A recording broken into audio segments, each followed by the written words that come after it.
Phonte, I feel like, is one of those people that you connected with that kind of like shifted, but it was through work that you had already done before that even put you in a position to have that relationship. Right.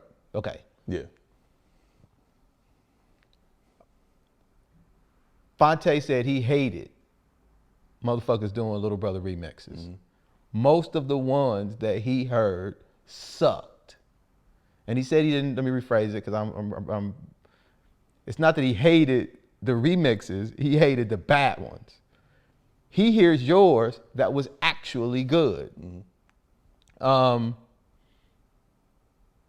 What happened? How did the relationship, once you gave him the Passion and Definition album, he went back and listened to it.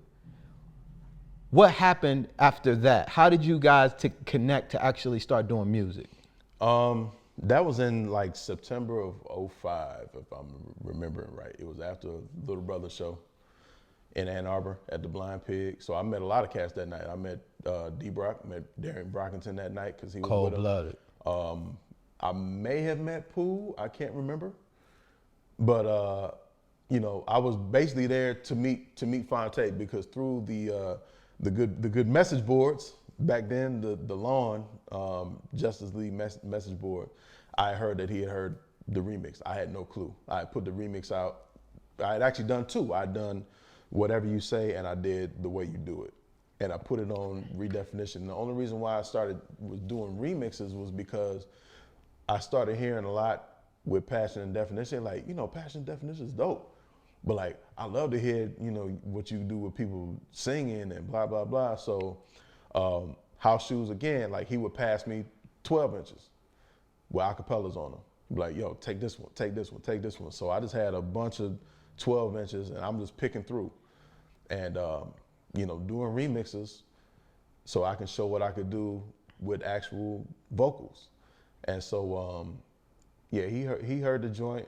I think he had told me that he had some of my music in his iPod already, which makes sense to me now because knowing Phonte knows, you know that he has his ear to the street, his ear to the ground for new artists and new music, always, even more so now. Oh, wow, okay. So looking back, like that makes so much sense to me. So that was like September. You know, I would call every now and then because I was like, I'm gonna call him and, you know what I mean, he ain't gonna pick up, like, you know. So y'all exchanged numbers? Yeah, we exchanged info that Okay. night. And, you know, called him and he would actually pick up and shit. I'm like, oh shit. And I think I passed him something to maybe rhyme over. And he was like, you know, that shit is dope. He was like, but I don't have nothing to add to it. I was like, okay, cool. And it was cool because, you know, I feel like a lot of folks would take that and just be like, man, fuck that nigga, man, blah, blah, blah. But it was like, oh, okay, cool. You know, it wasn't nothing disrespectful. It was just, he was like, I can't do nothing on it. Yeah. Word up, all right. And so I don't even remember why I hit him up to do this, but I was working on Just Visiting, the original one, the first one. Doing a remake of Steppin' Out by Joe Jackson. And I asked him if he would sing the hook on it. And he was like, bet, send it to me. So I sent it to him. That was like at the end of the year. That was like December 05. Sent it to him.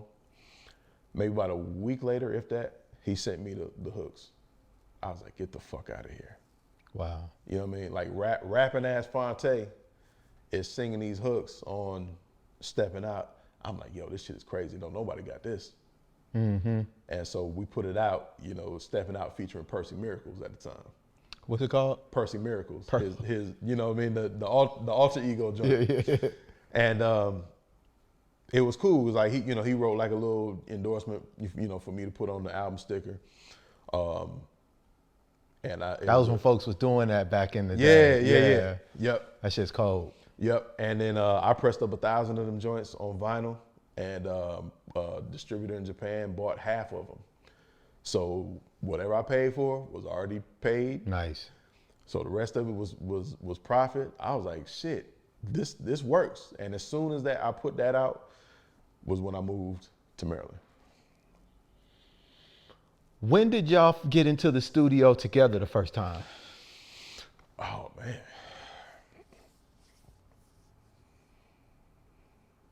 That didn't happen until together, both of us in the studio. That didn't happen until Sunstorm time. That didn't happen until maybe '08. Okay. But we started working for real. Well, I mean, stepping out. But then right after that, he had hit me to do the Stevie remake for "Leave It All Behind." If She Breaks Your Heart. Oh, was that on the The original? Was that on the joint that where all this love?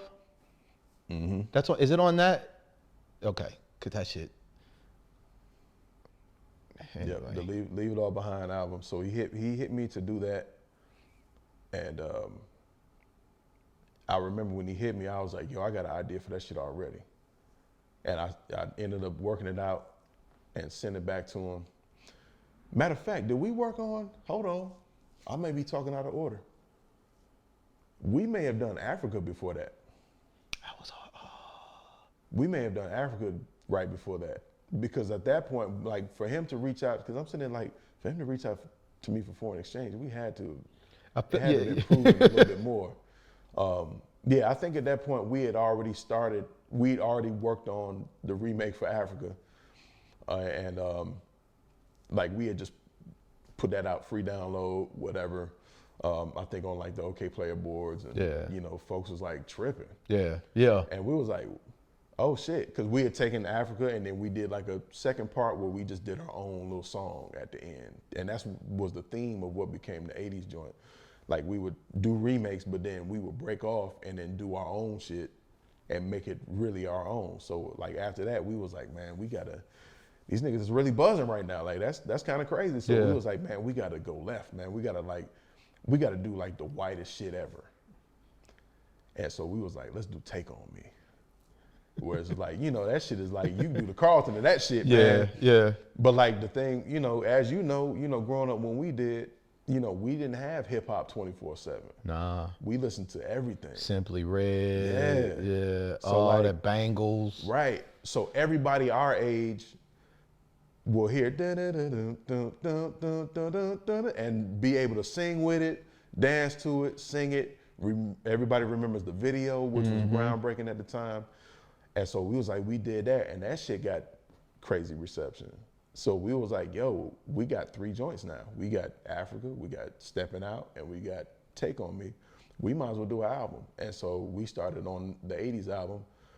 And I think at that point, you know, we had a lot of trust, particularly him and me, in, you know, my musical output.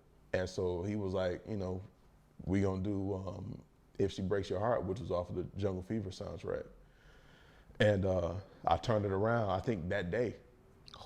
And it's like, yo, this shit is crazy. He ended up getting Yazra to sing on it, and I think he did Bags, and then Nicolay did a second part where it kind of turned into kind of a like some Latin jazz type of shit. Shit was beautiful, bro. And it was fun. Like at that point, I didn't know. Like I